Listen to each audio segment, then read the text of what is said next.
Money FM 89.3, best of weekends.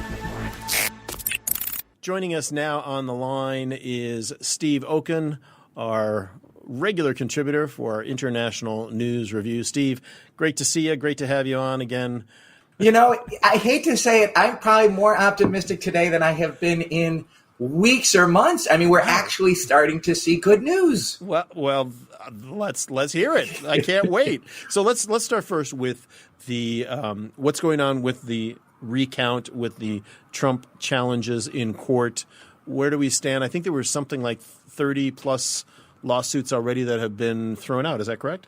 Yeah, exactly. And that's the good sign, because what's happening now is that, you know, Trump is bringing these frivolous lawsuits and he's losing literally every single one. He just had a major loss in Pennsylvania within the last few hours, where the judge said, you've given nothing, you've alleged nothing. You want to say there's one or two ballots that are in question, you want to throw $5 million? We're just not going to stand for it. And, you know, that press conference with Rudy Giuliani, you know, having the hair dye or, you know, eye dye or whatever it was, you know, dripping down in his face is a big deal, because it's the image people are going to have of this clown show, where the case is literally melting away in front of people's eyes. So I think we're nearing the end of this, you know, of this circus that Trump and Giuliani have been orchestrating. Steve, one of the interesting side notes to this was Rudy Giuliani's son, and of course Donald Trump's son, now have are positive for COVID-19. And I had read that Giuliani was going to have to, because he was near his son in recent days, was going to have to quarantine for 2 weeks. Now, one would assume that would impact his ability to go to court and to argue any of these cases if, in fact, they were being argued in person. Do we know anything more about that particular element of the court cases? Well, here's the more important thing, I think, to think about on the court cases, as opposed to who's arguing them, is to what's being argued. In court, when you're a lawyer, you cannot lie. If you lie, the judge can immediately fine you, and eventually you could take away your license to practice law. So you don't lie when you're in court. So Giuliani in a press conference will say, there's fraud. There's fraud. He gets in front of a judge. He says, this case isn't about fraud. Because if he did, he would be lying to the judge. Oh. And so it's not that Giuliani can't go in front of a judge. It's that nobody can go in front of a judge and lie. And every time they make an assertion outside the courtroom and a judge asks them about it inside the courtroom, they have to admit the assertion is false or that there's no basis in fact for it. That's the bigger deal. And they're running out of time. States are certifying their electors now. Georgia did it. Michigan's about to do it. Pennsylvania will soon do it. And this you know, this ridiculousness, which is actually extraordinarily harmful to the country, is soon going to come to an end. There was a recent poll that I saw, and I think there's more than one, that indicates that some massive number, like over 60% or 70% of Republicans believe Trump's line that the voting was fraudulent on a large scale. There was massive fraud, whatever massive means to an individual. You've certainly seen that. What kind of precedent, what kind of environment does that create when so many people believe that the election was not legitimate? Or is that going to go away along with the lawsuits when they're thrown out? Look, I'm hopeful it goes away in a bit, because what you saw happen is that while you don't see, with a few notable exceptions like Mitt Romney, the Republicans in Washington, D.C. standing up for the truth and for the greater good, you're seeing Republicans in state capitals doing that. Trump has pressured the Michigan state officials who are Republicans, right, to not certify the vote. They said they won't do that. Michigan voted for Biden. Therefore, even though we're Republicans, of course, we're going to recognize the will of the people. Yeah. Pennsylvania Republicans are doing that. Georgia Republicans are doing that. So I'm hopeful that it will come down a bit. There are always going to be the Trump true believers who say it's impossible for him to lose. If he lost, it had to be fraud. But I'm hopeful that when more and more Republicans come out, which they're going to do, and they're starting to do, that'll take that down a bit. Yeah. Okay. A lot to get ongoing with that, right? I mean, just when you thought the election was over 2 weeks ago, the election is over, but the fallout from the election is not over. Right. It is interesting, though, because even on Fox News and some of the traditionally pro-Trump media, even many of those guys are questioning, some of these claims that Giuliani has made that have been proven demonstrably false when he said this particular incident was a case of fraud, et cetera. So even the right wing is starting to call him out on that. No, exactly. I mean, because it's not true. I mean, we live in a democracy, and the core basis for a democracy is you respect the results of the people and that you have a peaceful transfer of power. And we've done this for over 200 years, and we're going to do it now. And that this is where you put country over party. It's starting to happen. And now when Trump leaves the Oval Office and he leaves the White House on January 21st at noon, is he going to be able to continue this type of poisoning of the respect for democracy? To some degree, I think he's going to, maybe more than I had thought, a couple weeks ago, but it's getting better. And that's why, again, why I'm in a good mood today. Okay. Well, I'm glad to hear that. Let's move on. We've got major trade on the docket in the media. The APEC leaders met the other day. Then we had the G20 is meeting yesterday and today. ASEAN met last week. There's so much happening, and many of these conversations are revolving around how to kickstart global economies, how to kickstart the trade systems that have been down, as well as talking about COVID-19 and supplying vaccines to poor countries and things like that. So much happening. How do we break down these different meetings and these different outcomes?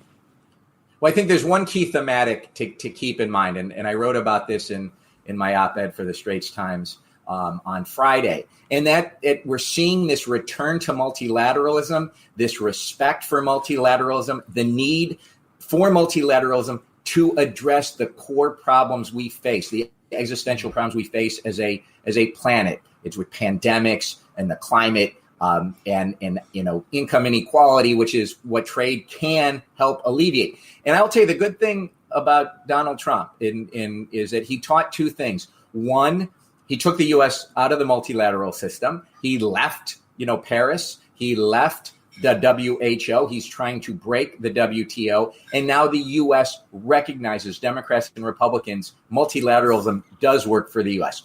The other thing that Trump did was that he showed other countries, you've got to step up. You can't be a free rider anymore. You're going to have to commit more to multilateralism. You're going to have to put more money into it. You're going to have to play by fairer rules. And so you're seeing a return to multilateralism, and it may even be stronger because of what Donald Trump did for these past 4 years. And so you're seeing it with the G20 saying, we've got to figure out collectively how we're going to get the vaccine to everybody, not just keep it, for the rich countries. You see it with the Regional Comprehensive Economic Partnership, which came out of ASEAN and APEC. It's not an initiative of either two, but both of those, made that come together. And you see the new APEC goals trying to figure out how are we going to foster trade? How are we going to have more multilateralism? So positive news. Look, it's early days, but I think the trends are going in the right directions, and the business community needs to be following this as much as governments do. In an interesting sidebar story that I saw,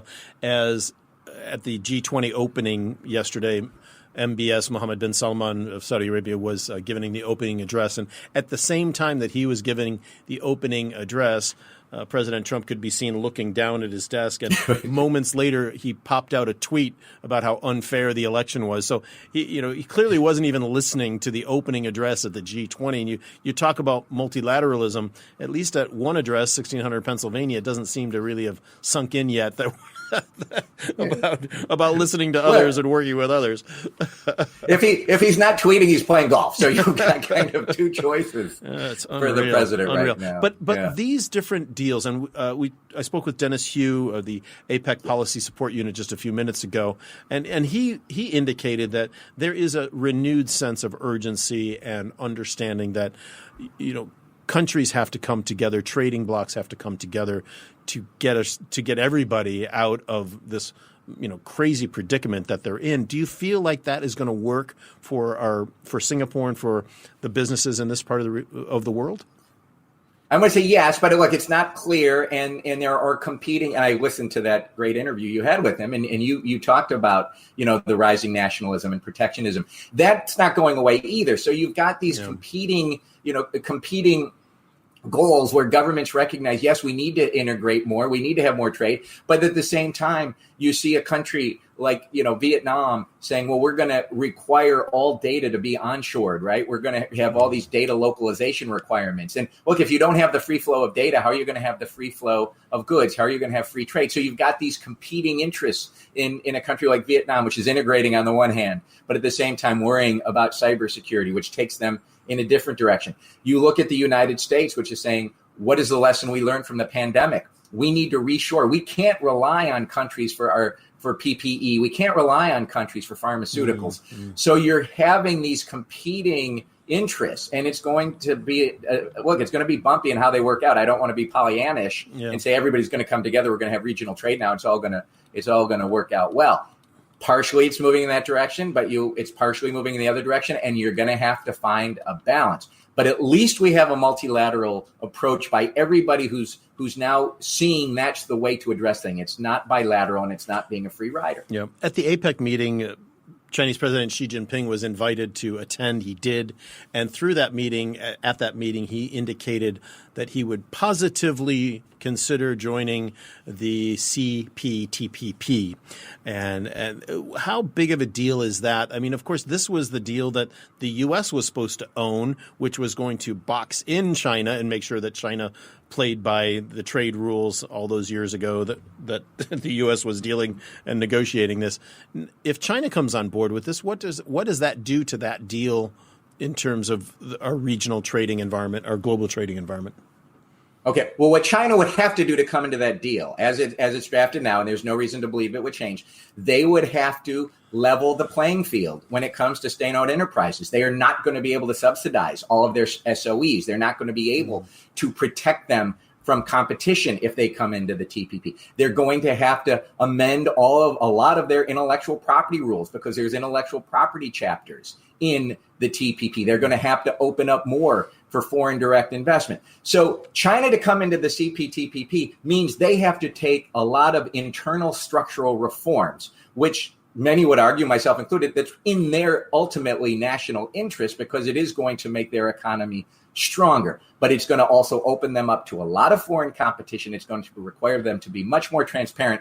So I don't see any indication that China is going to do the internal reforms needed before it can join CPTPP. Is it possible they could negotiate out some of those points and still join the CPTPP?